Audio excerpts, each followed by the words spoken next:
من عادل حاجی بەکر مامۆستای بەشی پیشەیم لە ئامادەی پیشەسازی زاهب الأسودی ئێواران لە بەشی کارەبا. ئەم کارەی کە ئێستا ئیکەم وەکو حەزێک طبعاً هەڵم بژارد لە تقریباً لە 90ەکانەوە من دەستم بەم کارە کردووە، بەس فترەیە وازم لێ هێنا، بەس لە دوای 2034ەوە تا ئێستاکە بەردەوام ئەم کاراکەم. وەکو مستەڵەحێکی کوردی وامان نییە، خۆ ماکێت تقریباً توانی بڵێن ماکێت بە عەرەبی مجەسەمی پێ ئەڵێن. ئیتر ئەگەر حتا لەوحەکانی شەر بە عەرەبی لەوحەی مجەسەم، بە کوردی ئەتوانین بڵین تابلۆی بەرجەستە. کە دەستم پێ کرد تقریباً بە دەیەکان دەستم پێ کرد، یەکەم جا دەیەکانم دروستە کرد. ئیتر دوایی هەر لە بیدایەشەوە حەزم لە شوێنە کۆنەکان هەبوو، کۆمەڵە شوێنێک کۆنشم دروست کرد، هەم لە کەرکووک و هەم لە شارەکان تریش. بەس شتەکان چووکم ئەو کات بە قەبارەیە گەورەم کرد، جێگەی نابووە داینم زیاد ئیشم کردایە، لەبەرەوە ئیشمە کرد بە بەڵتیئی، زۆر بەڵتی ئیشمە کرد لەبەر جێگەم نابوو داینم.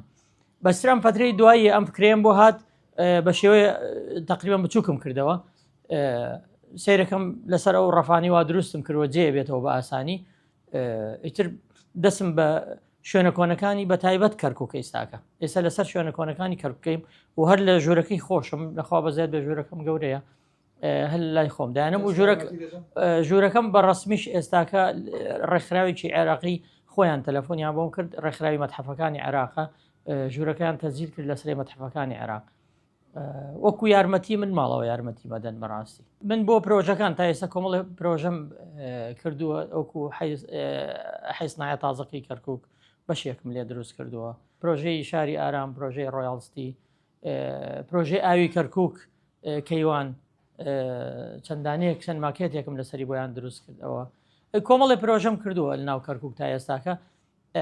بەس ئەمانەی کە ئەیکەم مە بۆ حەزی خۆمەیکەم ئەمەیان، ئەم خاستن ئەم جاریان بە شوێنە کۆنەکانی کەرکووک ئەم جارە بۆ بەڕاستی بۆ کەرکووک عیشەکەم.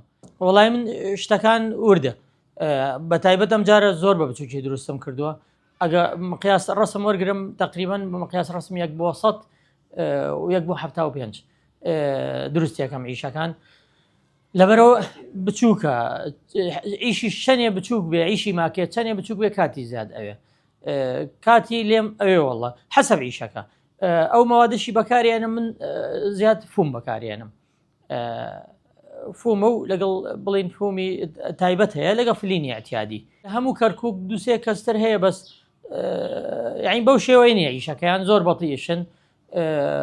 وەکو بەغداش دوانتر لە بەغدا هەن ئەوانیش بەڵتی عیشەکەن، زۆر بەڵتی عیشەکەن، یعنی لە ساڵێکە عیشێکیان نەگە هەبێ دو ئیشان هەبێ، بەڵێ ئەگەیشە داوا بکە ئەتیادیە ئەیفرۆشم نەکەی فرۆشم ئەمە نافرۆشم، بەس ئەتوانم بۆی دروستکەم لەسەر ئەوەی ئەوێ بۆی دروستەکەم.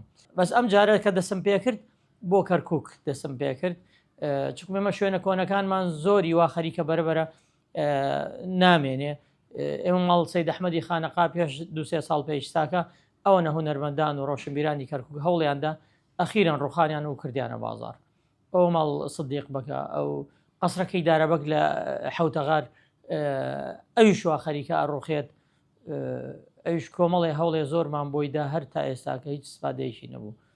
ئێمە شوێنە کۆنەکان بەعام وا خەریکە هەمووی ئەوەی شیماوە خەریکە ئەڕۆخێ، بە لەبەرەوە من دەسم بەم کارە کرد بۆی هیچ نەبێ بتوانین بەڵکو لە کەرکووک لە ڕێگەی ئەم کارانەوە زەخت لە حکومەت بکەین مەتحەفێ لە کەرکووک بکات، کە مەتحەفێک کرا ئەو کات ئێمە من ئەتوانم ئەم شتانە و کۆی ئەو شوێنە کۆنانەی کەرکووک ئەویوانی تر ئەتوانم دروستکەم لە مەتحەفەکە داینم.